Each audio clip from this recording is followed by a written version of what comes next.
Welcome back to my channel. ಯಾರು ಹೊಸ್ದಾಗಿ ನನ್ನ ಒಂದು ಚಾನಲ್ ನೋಡ್ತಾ ಇದ್ರೆ ದಯವಿಟ್ಟು ಸಬ್ಸ್ಕ್ರೈಬ್ ಮಾಡ್ಕೊಳ್ಳಿ, ಹಾಗೆ ಬೆಲ್ಲೈಕನ್ ಬಟನ್ನ ಪ್ರೆಸ್ ಮಾಡಿ. ಈ ಒಂದು ಟ್ರೀಟ್ಮೆಂಟು ಮೆಲಸ್ಮಾ ಪಿಗ್ಮೆಂಟೇಷನ್ ಟ್ರೀಟ್ಮೆಂಟ್ ಅಂತ ಹೇಳಿ, ಈ ಟ್ರೀಟ್ಮೆಂಟಲ್ಲಿ ಸುಮಾರು ವರ್ಷದಿಂದ ಇದ್ದರೂ ಕೂಡ ಕಂಪ್ಲೀಟಾಗಿ ಕ್ಲಿಯರ್ ಆಗುತ್ತೆ. ಅಷ್ಟು ಚೆನ್ನಾಗಿರುತ್ತೆ ಈ ಒಂದು ಟ್ರೀಟ್ಮೆಂಟು. ಯಾರಿಗೆಲ್ಲ ಬೇಕು ಕೆಳಗಡೆ ಕಾಣೋ ನಂಬರ್ಗೆ ಕಾಲ್ ಮಾಡಿ ಸ್ಲಾಟ್ನ ಬುಕ್ ಮಾಡ್ಕೊಳ್ಳಿ. ಹಾಗೆ ಯಾವುದೇ ರೀತಿಯಾದಂಥ ಒಂದು ಸೈಡ್ ಎಫೆಕ್ಟ್ ಇರೋದಿಲ್ಲ. ಇವರು ಎಸ್ಪೆಷಲಿ ಪಿಗ್ಮೆಂಟೇಷನ್ ಟ್ರೀಟ್ಮೆಂಟಿಗೆ ಬಂದಾಗ ನನ್ನ ಹತ್ರ ಹೇಳಿದ್ದೇನೆಂದರೆ, ಮೇಡಮ್ ತುಂಬ ನನಗೆ ಬೇಜಾರಾಗುತ್ತೆ, ಫಂಕ್ಷನ್ಗೆ ಹೋಗೋಕ್ಕಾಗಲ್ಲ, ಈ ಫೇಸೇ ಎಲ್ಲ ಬ್ಲಾಕ್ ಆಗಿಬಿಟ್ಟಿದೆ, ನಾನು ಆ ಕ್ರೀಮ್ ಈ ಕ್ರೀಮ್ ಎಲ್ಲ ಅಪ್ಲೈ ಮಾಡಿಬಿಟ್ಟು ಫುಲ್ಲು ಡ್ಯಾಮೇಜ್ ಆಗಿತ್ತು. ಎಸ್ಪೆಷಲಿ ಇವರ ಒಂದು ಸ್ಕಿನ್ನು ಎಸ್ಪೆಷಲಿ ಈ ಒಂದು ವಿಡಿಯೋ 1.5 ಬ್ಯಾಕ್ ಇದು ಇವಾಗ ನಾನು ಅಪ್ಲೋಡ್ ಮಾಡ್ತಾಯಿದ್ದೀನಿ, ಟೈಮ್ ಇಲ್ಲದೆ. ಇವರ ಒಂದು ರಿಸಲ್ಟು ಕೂಡ ಹೇಳಿದ್ದಾರೆ, ಅದು ಕೂಡ ಅಪ್ಲೋಡ್ ಮಾಡ್ತೀನಿ. ಹಾಗೆ ಇನ್ನೂ ಒಂದು ಪ್ರತಿಯೊಬ್ಬರಿಗೂ ನಾನು ಹೇಳೋದಿಷ್ಟೇ, ನಮ್ಮಲ್ಲಿ ಮೆಲಸ್ಮಾ ಪಿಗ್ಮೆಂಟೇಷನ್ ಟ್ರೀಟ್ಮೆಂಟ್ ಕೊಡ್ತೀವಿ, ಸ್ಕಿನ್ ಗ್ಲೋಯಿಂಗ್ ಕೊಡ್ತೀವಿ, ಬ್ರೈಟ್ನಿಂಗ್ ಕೊಡ್ತೀವಿ, ಎಲ್ಲ ಥರದ್ದು ನಮ್ಮ ಹತ್ರ ಟ್ರೀಟ್ಮೆಂಟ್ ಇದೆ. ಕೆಳಗಡೆ ಕಾಣೋ ನಂಬರ್ಗೆ ಕಾಲ್ ಮಾಡಿ ಸ್ಲಾಟ್ ಬುಕ್ ಮಾಡ್ಕೊಳ್ಳಿ. ದಯವಿಟ್ಟು ಫೋನ್ ರಿಸೀವ್ ಮಾಡಲಿಲ್ಲ ಅಂತ ಯಾರು ಬೇಜಾರು ಮಾಡ್ಕೋಬೇಡಿ. ಬ್ಯುಸಿ ಇದ್ದಾಗ ಮಾತ್ರ ರಿಸೀವ್ ಮಾಡಲ್ಲ, ಆಮೇಲೆ ಕಂಪ್ಲೀಟಾಗಿ ನಾನು ಬ್ಯಾಕ್ ಮಾಡಿ ಮಾತಾಡ್ತೀನಿ, ಆದಷ್ಟು ಕವರ್ ಮಾಡ್ತೀನಿ. ಎಲ್ಲೋ ಒಂದು ಸಲ ಮಿಸ್ ಆದರೆ ಬೇಜಾರಾಗುತ್ತೆ. ಯಾಕೆಂದರೆ ಮೊನ್ನೆ ಮೈಸೂರಿಂದ ಬಂದಿದ್ದಾರೆ, ನನ್ನ ಒಂದು ಫೋನು ಕೆಳಗಡೆ ಬಿದ್ದು ಡಿಸ್ಪ್ಲೇ ಹೋಗಿತ್ತು, ಹಾಗಾಗಿ ಮಗುನ ಕೂಡ ಕರ್ಕೊಂಬಂದಿದ್ದಾರೆ ಅವರು. ಒಂಥರ ಬೇಜಾರು ಮಾಡಿಕೊಂಡು ವಾಪಸ್ ಹೋಗಿ ಮತ್ತೆ ನೆಕ್ಸ್ಟ್ ಡೇ ಬಂದಿದ್ದಾರೆ.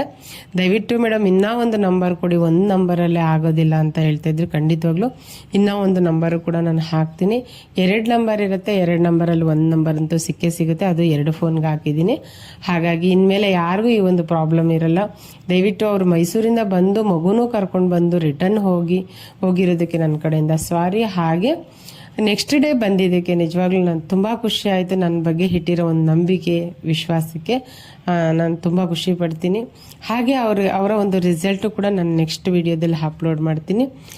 ಹಾಗೆ ಇದೇ ಥರ ಎಷ್ಟೊಂದು ಜನ ಪಾಪ ಎಷ್ಟೆಷ್ಟು ದೂರದಿಂದ ಎಲ್ಲ ಬರ್ತಾರೆ, ಯಾರಿಗೂ ಬೇಜಾರಾಗಬಾರ್ದು. ನನ್ನ ಒಂದು ವಿಡಿಯೋದಲ್ಲಿ ಪ್ರತಿಯೊಬ್ಬರಿಗೂ ನಾನು ಹೇಳೋದಿಷ್ಟೇ, ನನಗೆ ಏನು ಒಂದು ಗೊತ್ತಿದೆಯೋ, ನನ್ನ ಕೈಯಲ್ಲಿ ಏನು ಒಂದು ಒಳ್ಳೆ ಕೆಲಸ ಇದೆಯೋ ಅದನ್ನು ಎಲ್ಲರಿಗೂ ಒಳ್ಳೆಯದಾಗೋ ರೀತಿಯಲ್ಲಿ ನಾನು ಮಾಡಿಕೊಡ್ತೀನಿ. ಯಾವುದೇ ರೀತಿಯಾದಂಥ ತೊಂದರೆ ಆಗಲ್ಲ, ಸೈಡ್ ಎಫೆಕ್ಟ್ ಆಗಲ್ಲ. ನಿಮ್ಮ ಒಂದು ಫೇಸ್ ಅಪ್ಲಿಕೇಶನಲ್ಲೂ ಕೂಡ ಚೂರು ಕೂಡ ಬರ್ನಿಂಗ್ ಆಗಲ್ಲ. ಅಷ್ಟು ಸೆನ್ಸಿಟಿವ್ ಇದ್ದು ತುಂಬ ಏನಾದರೂ ಸ್ಕಿನ್ ಡ್ಯಾಮೇಜ್ ಇದ್ದಾಗ ನಾವು ವರ್ಕೇ ಮಾಡಲ್ಲ. ಏನಕ್ಕೆ ಅಂದರೆ ಸೆನ್ಸಿಟಿವ್ ಇದ್ದರೆ ಅದಕ್ಕೆ ಅಂತ ಟೈಮ್ ಕೊಡ್ತೀನಿ, ಅದಕ್ಕೆ ಆದಂಥ ಒಂದು ಕ್ರೀಮ್ಗಳು ಎಲ್ಲ ಕೊಟ್ಟು ಸ್ಕಿನ್ನು ನಾರ್ಮಲಿಗೆ ಬರೋ ತನಕ ನೋಡಿ ಆಮೇಲೆ ನಾವು ಟ್ರೀಟ್ಮೆಂಟ್ನ ಕೊಡ್ತೀವಿ. ಇಷ್ಟೆಲ್ಲ ಪ್ರೊಸೀಜರ್ ನಾನು ತೊಗೊಳ್ತೀನಿ, ಇಷ್ಟೆಲ್ಲ ಕನ್ಸರ್ನ್ ತೊಗೊಳ್ತೀನಿ. ಏನಕ್ಕೆ ಅಂದರೆ ನಮ್ಮ ಒಂದು ಹೆಣ್ಮಕ್ಳು ಚೆನ್ನಾಗಿರಬೇಕು ಅನ್ನೋ ಒಂದು ಒಳ್ಳೆ ಉದ್ದೇಶದಿಂದ ಏನೇ ಒಂದು ನಾವು ಮಾಡಿದ್ರು ಒಬ್ರಿಗೆ ಹಾನಿಕರ ಮಾಡಬಾರ್ದು.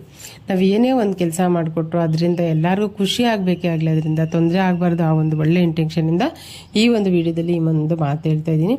ಹಾಗೆ ತುಂಬ ಕಡೆಯಿಂದ ನನಗೆ ಕಾಲ್ಸ್ ಬರ್ತಾ ಇದೆ, ದಾವಣಗೆರೆ, ಗುಲ್ಬರ್ಗ, ಹಾಗೆ ಇನ್ನೂ ಒಂದು ಕನಕಪುರ, ಇದು ಎಲ್ಲ ಹೇಳ್ತಿದ್ದಾರೆ. ನನ್ನ ಫ್ರೆಂಡ್ಸ್ ಸಜೆಸ್ಟ್ ಮಾಡಿದ್ರು, ನಾನು ಇದನ್ನು ಕ್ರೀಮ್ ಯೂಸ್ ಮಾಡಿದ್ದೀನಿ ಅಂತ. ದಯವಿಟ್ಟು ಯಾರು ಈ ಥರ ಫ್ರೆಂಡುಗಳೆಲ್ಲ ಸಜೆಸ್ಟ್ ಮಾಡೋದು